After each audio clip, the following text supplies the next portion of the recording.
రాజకీయాల్లో గెలుపోటములు సహజమని BRS working president KTR అన్నారు.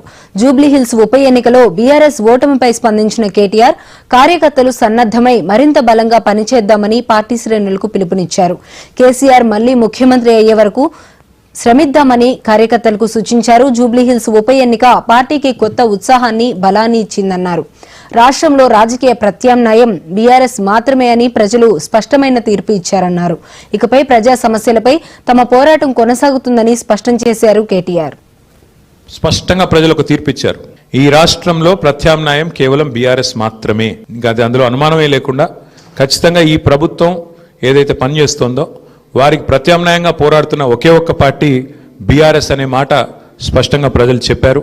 డెఫినెట్గా దాన్ని కూడా మాకు ఒక సానుకూల అంశంగానే తీసుకుంటా ఉన్నాం. పెద్దలు కేసీఆర్ గారు తిరిగి రాష్ట్రానికి ముఖ్యమంత్రిగా మళ్ళీ బాధ్యతలు చేపట్టేదాకా ఎవరి శక్తి మేరకు వారు శక్తి వంచన లేకుండా కష్టపడదామని చెప్పి మా నాయకులు కార్యకర్తలకు మరొకసారి ధన్యవాదాలు తెలియజేస్తూ స్పష్టంగా ప్రజలకు తీర్పిచ్చారు. ఈ రాష్ట్రంలో ప్రత్యామ్నాయం కేవలం బీఆర్ఎస్ మాత్రమే, ఇంకా అందులో అనుమానమే లేకుండా ఖచ్చితంగా ఈ ప్రభుత్వం ఏదైతే పనిచేస్తుందో వారికి ప్రత్యామ్నాయంగా పోరాడుతున్న ఒకే ఒక్క పార్టీ బీఆర్ఎస్ అనే మాట స్పష్టంగా ప్రజలు చెప్పారు. డెఫినెట్గా దాన్ని కూడా మాకు ఒక సానుకూల అంశంగానే తీసుకుంటా ఉన్నాం. పెద్దలు కేసీఆర్ గారు తిరిగి రాష్ట్రానికి ముఖ్యమంత్రిగా మళ్ళీ బాధ్యతలు చేపట్టేదాకా ఎవరి శక్తి మేరకు వారు శక్తి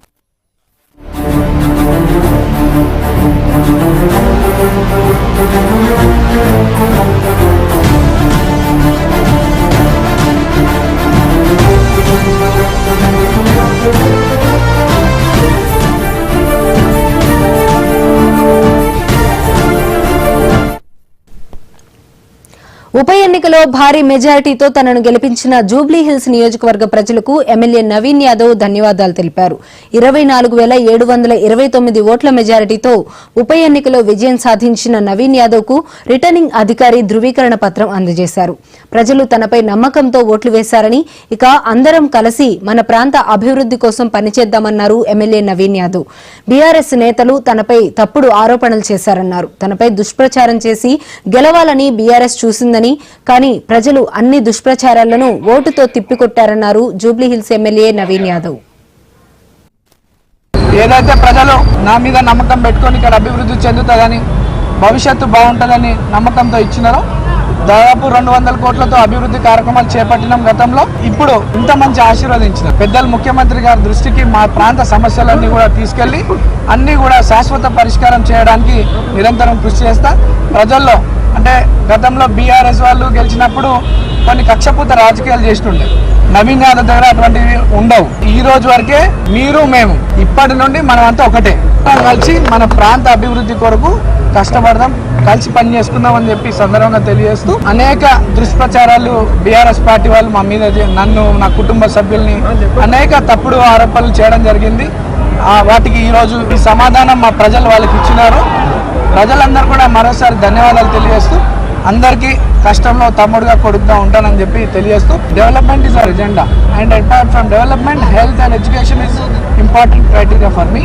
డెఫినెట్లీ మా ప్రాంతంలో అన్ని స్కూల్స్, గవర్నమెంట్ స్కూల్స్ని అన్ని కూడా రెనోవేషన్ చేయించి మంచి క్వాలిటీ ఎడ్యుకేషన్తో పాటు వాళ్ళకి ఫెసిలిటీస్ అందిస్తూ ఆరోగ్య పరిస్థితులు కూడా బాగుండేలా మా జూబ్లీస్ ఒక ఆరోగ్యవంత నియోజకవర్గంలో, ఒక విద్యకు సంబంధించినటువంటి నియోజకవర్గంలో కష్టపడి పనిచేస్తామని తెలియజేస్తాం.